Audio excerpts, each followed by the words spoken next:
এই কোথায় এসেছিস? নদীর ধারে। এই নদীর নাম কি বলতো? কি বল কি? আমি জানি না। তুই বিষ্ণুপুরে থাকিস আর তুই জানিস না? হ্যাঁ, জানি না। দ্বারকেশ্বর। কি বললাম? দ্বারকেশ্বর। Good morning. আজ 7 জুন 2025। এখন আমরা আছি হচ্ছে বিষ্ণুপুরে। তো আজকে সকালবেলা, আজকে শনিবার, তো সকালবেলা চা খেয়ে, এখন বাজে হচ্ছে সকাল 7টা, তো সকালবেলা চা খেয়ে ভাবলাম একটু নদীর ধারে ঘুরে আসি। তো আমার পেছনে ওই দিকে রয়েছে দ্বারকেশ্বর নদী। তো সকালবেলা আজকে ফ্রি আছি, সেই জন্য একটা শান্ত নিরিবিলি জায়গায় ঘুরে আসি, তাই চলে এলাম এই দ্বারকেশ্বর নদীর পাড়ে। পাশের রাস্তাটা। তবে এই জায়গাটা মনে আছে, এটা হচ্ছে সেই আমাদের কোভিডের সময় এইটাই হচ্ছে আমাদের রিল্যাক্সেশনের জায়গা ছিল। কোভিডের সময় যখন 2 বছর এখানেই ছিলাম, তখন প্রায় সকালে বিকেলের দিকে এখানে আমরা আসতাম। এখান থেকে খুব ভালো সানসেট দেখা যায়। তো এই জায়গাটা দেখুন, পুরোটা এই জায়গাটা খুব সুন্দর। মানে এদিকে কোনো পলিউশন সেরকম কিছু নেই, পুরোপুরি পাশাপাশি হচ্ছে এখানকার যে স্থানীয় গ্রামের মানুষেরা এখানে চাষবাস করেন, জমি টমি আছে, আর সেই সঙ্গে চারিদিকে প্রচুর গাছ আছে। আর এখানে এত গাছ, একদম নিরিবিলি জায়গা, এখানে প্রচুর পাখিও দেখা যায়। আর এখানে প্রচুর প্রজাপতি উড়ে বেড়াচ্ছে। দেখুন এখানে একটা, তো ওয়ান কাইন্ড অফ, এটা হচ্ছে আপনার বাটারফ্লাই গার্ডেন। তো এই জায়গাটার নাম হচ্ছে সুভাষপল্লী। সামনে একটা গ্রাম আছে সুভাষপল্লী। বিষ্ণুপুর শহর থেকে কত 3-4 কিলোমিটার দূরে হবে। বিষ্ণুপুর যে বাইপাস, সেই বাইপাস থেকে একটা ডান দিকে রাস্তা, মানে কলকাতার দিক থেকে আপনারা যদি আসেন, তাহলে বিষ্ণুপুরের যে বাইপাস, সেই বাইপাস দিয়ে একটা রাস্তা যেটা চলে যাচ্ছে মদনমোহনের দিকে, তার ঠিক অপোজিটে একটা রাস্তা ডান দিকে ঢুকে যাচ্ছে। তো ওই রাস্তা দিয়ে মোটামুটি 2-3 কিলোমিটার এলে আপনারা এই দ্বারকেশ্বর নদীর পাড়ে পৌঁছে যাবেন।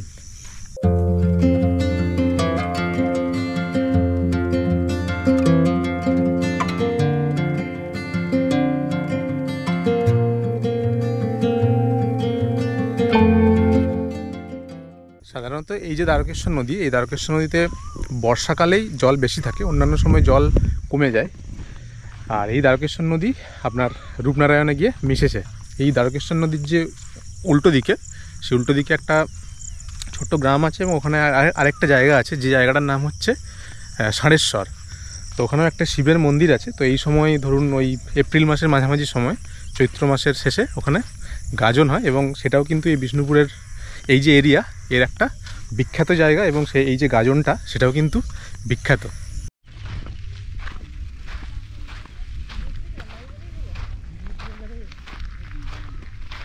চল নামবি? জুতোটা খোল, জুতোটা খুলে নামতে পারিস।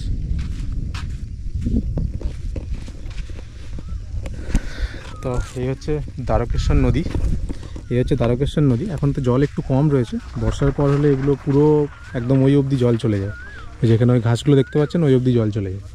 এখন জল একটু কম রয়েছে। আর এখানে একটা বাঁশের ব্রিজ করা রয়েছে, বাঁশের ব্রিজ করে ওই দিকের যে গ্রাম, সেখানে যাওয়া যায়। কি রে, কেমন? জল খুব কম থাকে, আপনি হেঁটেও পেরোতে পারবেন। এই মাঝখানে হয়তো একটু বেশি জল আছে। আমি একটু বেশি যেখানে জল আছে সেখানে, কারণ এই স্কার্টটা একটু উপরে আছে না, তাই জন্য আমি স্কার্টটা পরে না।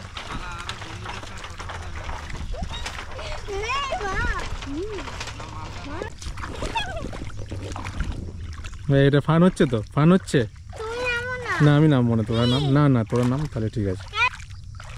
এই সাঁকোটা মাঝখানে ভেঙে গেছিলো ওই যখন কোভিডের সময়, তখন কিন্তু এই সাঁকোটা ছিল না। তখন এদিকে এখানে একটা নৌকা রাখা থাকতো, এই নৌকা দিয়ে ওই পাশে নিয়ে যাওয়া হতো। তো এখন মনে হয় এই সাঁকোটা আবার তৈরি করে দিয়েছে। বাহ,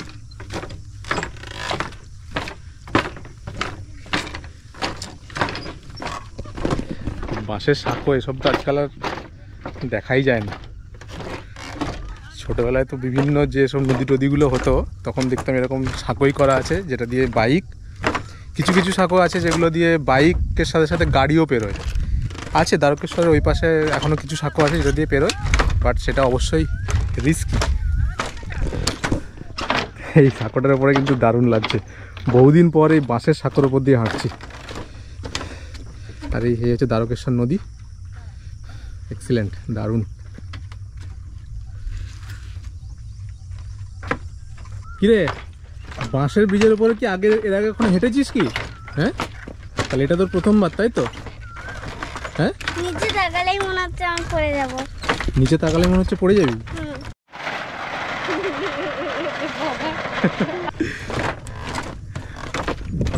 ওই পাশের সবুজটা দেখো, ঘাসগুলো। হ্যাঁ, এখানে হচ্ছে, হ্যাঁ এগুলো হচ্ছে, এটা হচ্ছে কাশফুলের বন। তো এই বর্ষার পরেই জাস্ট পুজোর আগে এই যে জায়গাগুলো আছে এটা পুরোটা একদম সাদা হয়ে থাকে। ওই আমার চ্যানেলে একটা ভিডিও আছে, ওই বছর দুয়েক আগে আমি ওই ইয়েতে গেছিলাম, এখানে একটা জমিদার বাড়ি আছে অযোধ্যা, যে জায়গাটার নাম হচ্ছে অযোধ্যা। তো সেখানে যাওয়ার সময় আপনাদের দেখিয়েছিলাম যে ওই ব্রিজের ওপর থেকে নিচের যে জায়গাটা পুরো সাদা হয়ে আছে। ওই যখন সাদা হয়ে থাকে তখন এই জায়গাটা পুরোটাই সাদা থাকে, তাই না? পুরো সাদা, সেই কোভিডের সময় আসতাম না। হ্যাঁ হ্যাঁ হ্যাঁ, বাবানের ছবি আছে, পুরো সাদা আকাশ। এক্সিলেন্ট, তখন এত সুন্দর লাগে, দারুণ। মানে পুজোর সময় যদি আসেন তো যদি আপনাদের কাছে আধ ঘন্টাও টাইম থাকে, এখানে একবার টুক করে ঘুরে যেতে পারেন এবং এখানের যে কাশবনটা যেটা আছে যেটা সেটা একবার দেখে যেতে পারেন। খুব সুন্দর, দারুণ লাগে। পুরোটা ঘন, একদম পুরো ঘন কাশফুলের বন এখানে। এই জায়গাটা দেখুন কত সবুজ, পেছন দিকে জঙ্গল রয়েছে, ওখানে ওটা হচ্ছে আকাশমণি গাছ, পুরো আকাশমণি গাছের জঙ্গল দিকটা। আর এই রাস্তার দুপাশে বড় বড় ঘাসগুলো, এক্সিলেন্ট। এই জায়গার সবুজটা হচ্ছে একদম মারাত্মক, অসম্ভব সুন্দর সবুজ। মাঝখানে একটা ছোট্ট জলাশয় রয়েছে, ছোট্ট পুকুর। মানে এই জায়গাটা শুধু একটু দেখুন, মাঝখানে এই জলটা রয়েছে আর তার চারপাশে পুরো সবুজ। মানে এটা সামনে থেকে এত সুন্দর লাগছে, এক্সিলেন্ট। মানে আমাদের বাড়ির পাশাপাশি এত সুন্দর জায়গাগুলো থাকে সেগুলো আমরা এক্সপ্লোর করি না সবসময়। দারুণ দারুণ। এটা দেখো পুরো লেকের মতো লাগছে না ব্যাপারটা, আর চারিদিকটা পুরো একদম ঘন সবুজ। এখানে প্রচুর ফিশিং নেট রয়েছে, তো এই নদীতে মাছও ধরা হয়। তো এখানকার যে স্থানীয় মানুষেরা আছেন তারা এই নদীতে মাছ ধরেও কিন্তু জীবিকা নির্বাহ করেন। এই জায়গাটা দিয়ে হেঁটে যেতে এত সুন্দর লাগছে, কিছু বলার নেই।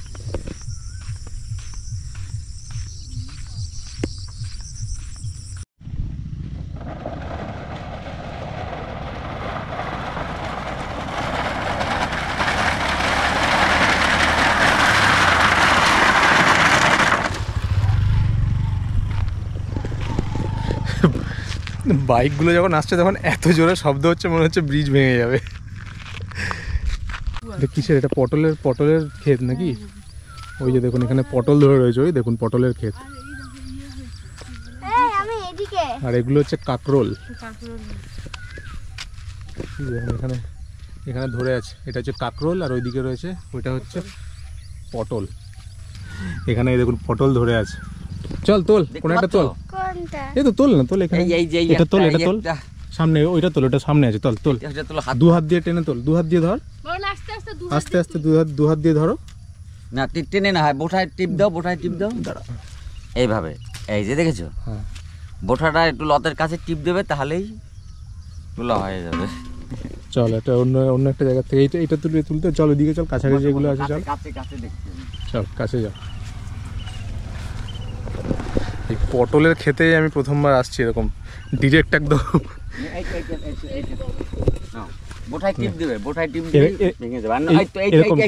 এইখানে কাছে আছে নাও, এটা এখান থেকে এরকম করে হাত দিয়ে টেনে তোল, টেনে টিপ দিবে। হ্যাঁ তোল, ধর আমাকে ধর, ধর কোন এইটা রেখে দাও, একটা আছে, এটা তোলা যাবে, এই হয়ে যাবে। টান টান, গুড, বুঝতে পেরেছিস এবারে? এই যে কান্ট্রি সাইড, এই যে পাশাপাশি যে এই সমস্ত গ্রামগুলো আছে, এখানে কীরকম এক্সপিরিয়েন্স আমরা করি যে একদম ডাইরেক্ট ক্ষেত থেকে একদম পটল তুলে নিয়ে যাচ্ছি। কেমন লাগলো? দারুণ, দেখেছো আইডিয়াটা? এটা পুরোটাই পটলের নাকি? এটা পুরোটাই পটল না, না, এই দিকটা তো কাটল, ওই দিকটা পুরোটাই পটল। আচ্ছা, ওই দিকটা পুরোটাই পটল। এই দাদা আমাদেরকে এই পটলটা গিফট করলেন, উনি এটার জন্য পয়সা নিলেন না। দাদা খুব ভালো লাগলো, আবার পরে আসবো, দেখা হবে আপনার সাথে। এইখানে আমি সব সময়, কারণ এই আমার আপনার বাড়ি কোথায়? আমার বাড়ি হচ্ছে দেউলি কলোনি ও মানে হ্যাঁ ওই আচ্ছা, এই দেউলি আগে ওই যেটা ফেলে এলাম ওখানে তো হ্যাঁ সুভাষ পল্লীটা পেয়েছি হ্যাঁ হ্যাঁ বুঝতে পেরেছি তো দারুণ আমি এক- নিয়েছি দেখো পটল হ্যাঁ, টুপির এই ভিতরে। যে আমাদের কাছে ব্যাগ ছিল না সেই জন্য এই টুপির মধ্যে পটল ভরেছি ডাইরেক্ট ক্ষেত থেকে তোলা একদম ফ্রেশ পটল চলো তাহলে এটা পটল ভাজা দিয়ে শুরু করবে আজকে বাড়িতে দ্বারকেশ্বর নদী যাওয়ার পথে পড়বে এই কালী মন্দিরটি এই জায়গাটির নাম হলো মুন্নুমালা ঘাট ইতিহাস অনুযায়ী 1575 খ্রিস্টাব্দে মল্লরাজ বীর হাম্বিরের সাথে দাউদ খান নেতৃত্বাধীন পাঠান সেনাবাহিনীর একটি যুদ্ধ হয় সেই যুদ্ধে পাঠান সেনাবাহিনী পরাজিত হয় এবং পাঠান সেনাদের মস্তক ছেদ করে তা দিয়ে মালা তৈরি করে মৃন্ময়ী দেবীকে অর্পণ করা হয় আর সেই ঘটনার পর থেকেই এই জায়গাটির নাম হয়েছে মুন্নুমালা ঘাট দারুণ তুমি সকালবেলা তোমার কি বলো বাইক নিয়ে মর্নিং ওয়াকটা হয়ে গেল তাই তো ওয়াক করে নি হ্যাঁ সকাল সকাল এই ফাঁকা নিরিবিলি জায়গায় ঘুরে একটা দারুণ সকাল আমরা স্পেন্ড করলাম এখানে তো চলুন এবার ফিরে যাই ছোট্ট একটা ভিডিও ছিল একটা ক্যাজুয়াল ভিডিও কোনো প্রপার ট্রাভেল ব্লগ তো এটা নয় যদি আপনাদের কাছে টাইম থাকে বিষ্ণুপুর এলে চেষ্টা করবেন এই দিকটাতে আসা আপনাদের ভালো লাগবে ভিডিওটা এখানে শেষ করছি আপনারা ভালো থাকবেন সঙ্গে থাকবেন